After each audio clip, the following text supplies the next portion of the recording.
In this video, ituturo ko sa inyo kung paano yung pinakamadali at pinakasimple na paraan kung paano gawin ang triangle pop-out effect using Picsart. So, ang first step, open natin yung app.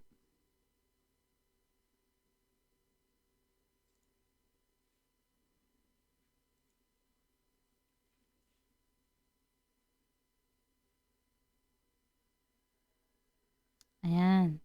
And then, sa may baba, meron dyan na plus sign, yung kulay violet. Click nyo lang yon para makapag-select tayo ng photo na i-edit natin. Ayan. Punta kayo sa all photos. And then, select nyo. For example, yan. Yan.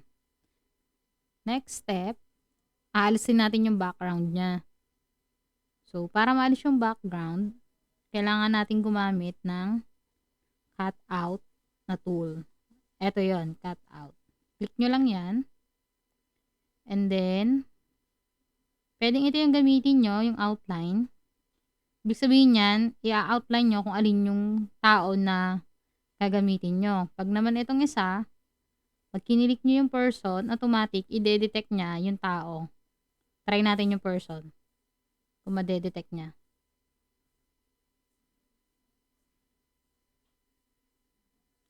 So, medyo hindi niya na-detect yung date natin. Try naman natin yung outline. Ayan. Select nyo yung outline. And then, adjust nyo yung size ng brush. Ito siya, ayan. Lumalaki, lumiliit. Ayan yung kulay white sa gitna. So, medyo liitan natin. Ayan. Then, i-trace nyo na yung kukunin nyo na image. So, mag-start kayo dito. Trace nyo siya. Ayan.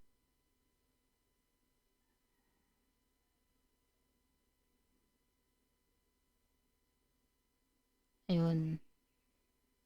Then, ayan. After nyo matrace, click nyo lang yung arrow sa taas. Ayun. Mag-create na siya ng sticker. Ayan. So, hindi pa rin siya perfect, no?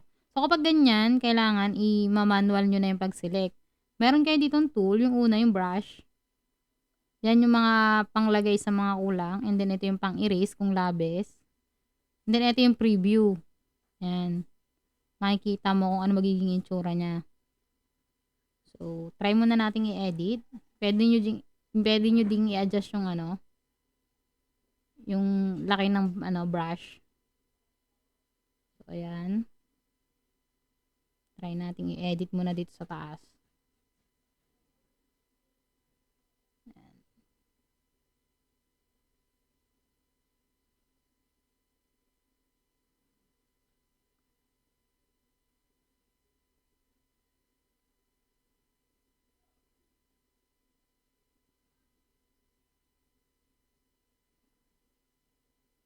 Kung medyo nahihirapan kayo, pwede nyo siyang i-zoom.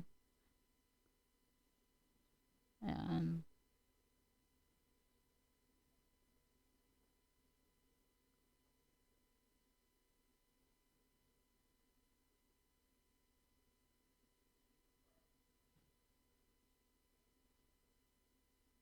Edit nyo lang.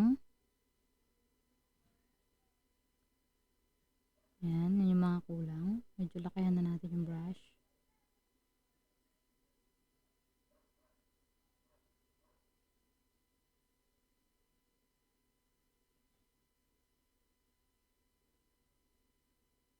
Ay, balikat pala yun. Ayan. Ay.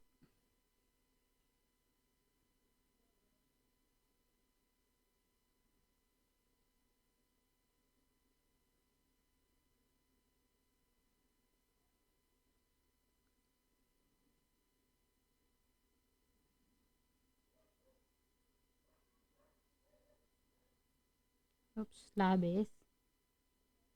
So, pwede kayong mag-undo. Ayun o, yung left arrow.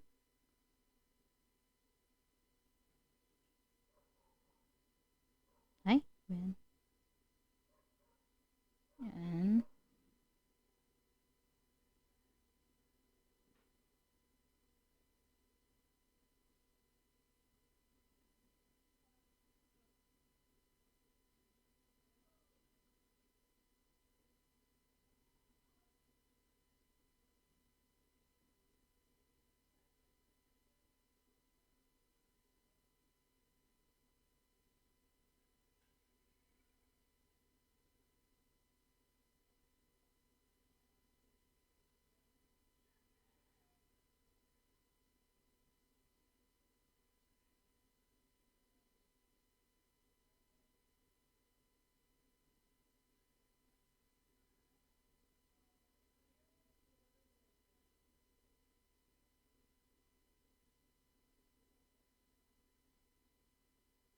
So, ayan.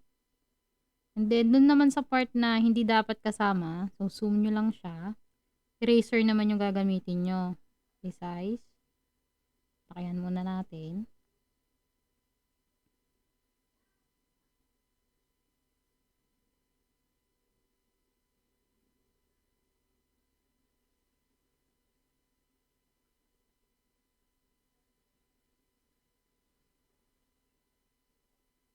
Yan.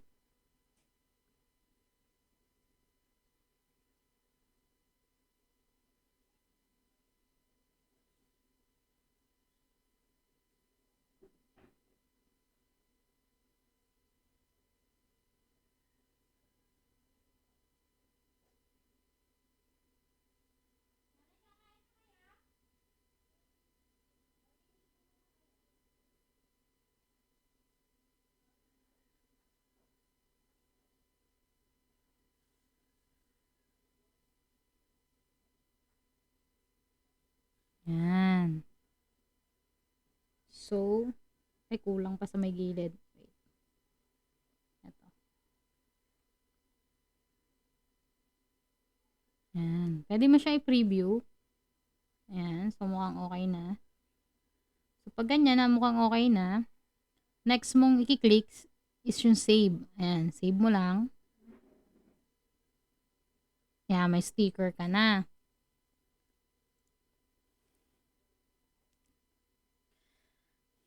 Next step, mag-create tayo ng background na kulay white. Para makapag-create, click lang yung draw.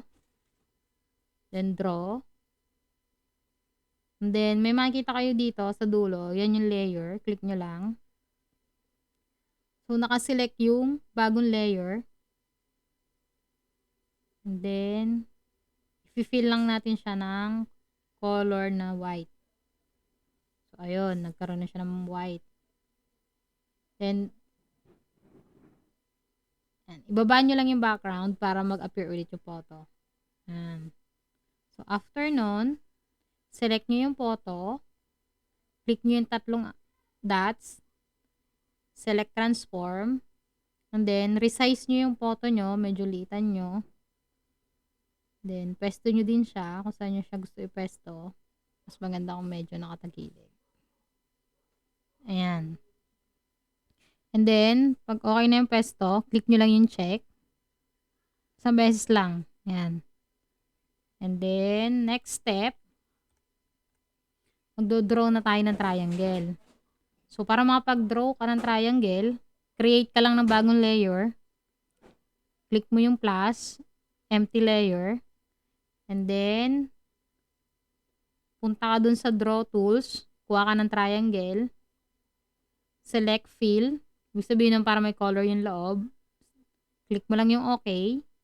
Then, mag-draw ka na ng triangle. Rotate mo siya. Pesto natin siya na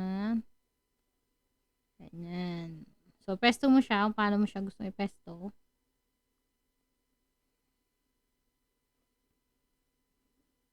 Then, kung manipis o yan. Medyo lakayan pa natin ng konti.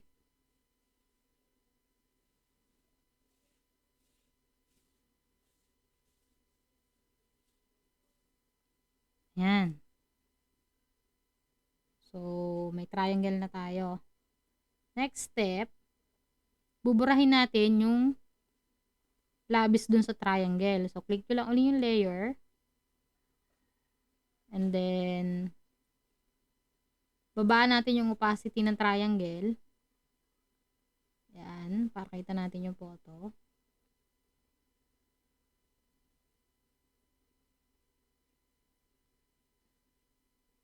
Yan. And create new layer ulit, empty layer, para dun sa pagbubura. Gagawin natin na pagbubura, magagawa tayo ng rectangle na kulay white. So, ayan, gawin natin siyang kulay white. Then, mag-draw tayo ng rectangle. Rotate natin. Para hindi kayo mahirapan na ayan. Tapat nyo lang siya dyan. Hindi kayo mahirapan na mag-rotate. And then, tsaka nyo siya dalhin dito. So, ayan. Then, click ka lang sa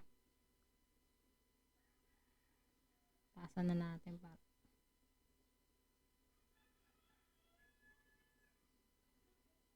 Ayan. Click mo lang dyan. So, ayun, nawala na. Then, isa pa ulit na rectangle. Rotate lang ulit. Ayan. Pattern nyo lang doon sa triangle nyo, yung pwesto nya. Para, kamatch ba siya? Makita.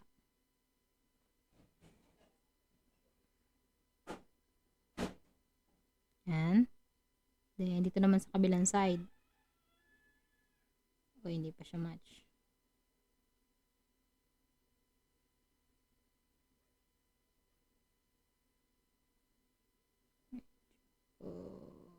Up.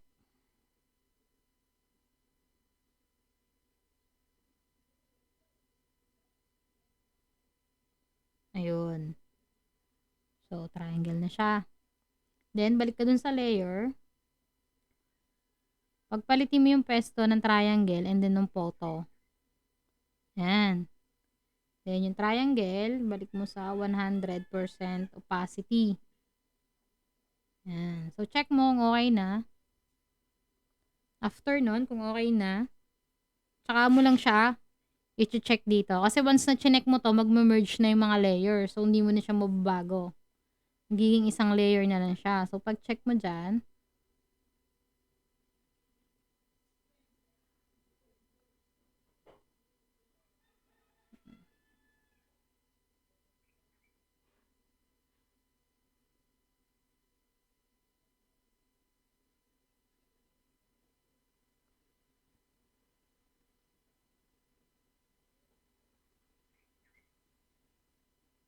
so, ayan.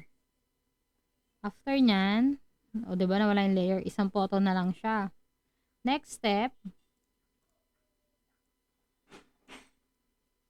pupunta na tayo sa tools. Tools, select nyo yung stretch. So, sa stretch, warp. Adjust nyo yung size niya na, ang power niya, 100. Yan, 100. Then, yung size niya, yan, litan nyo lang.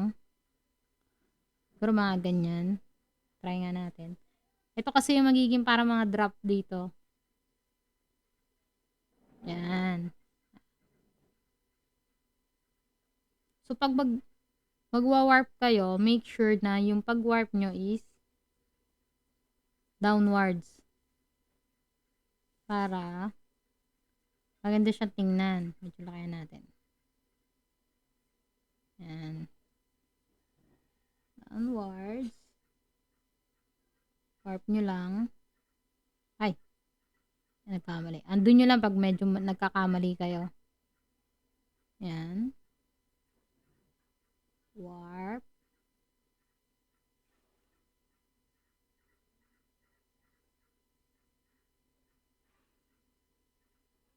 Then, dito sa kabilang side. Sige lang. Warp nyo lang din. Ay, mali. Tangan downwards. Mukha siya nagdi-drip.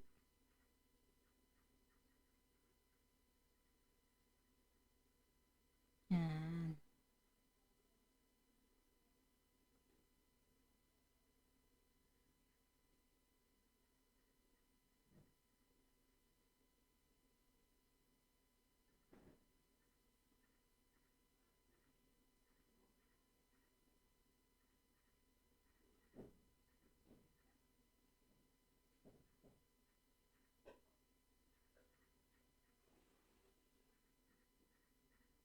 Yan.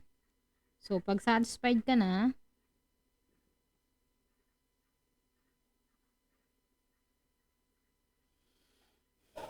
save mo lang. Check lang. Then, next step, mag-a-apply tayo ng effect. So, punta tayo sa effects. Then, artistic. Then, hanapin nyo yung shear. Yan, shear. Adjust nyo siya sa 100. And then, itong gawin nyo siyang 90 degrees. Okay.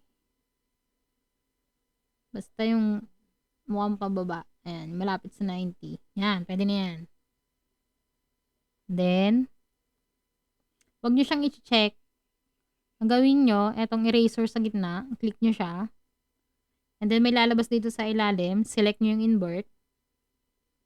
Ayan. And then, restore. So, sa restore, ang gagawin nyo lang, pupuntahan nyo yung mga drip. Ayan. Then, pipaint nyo siya. Like that. Then, sa kabilang side din,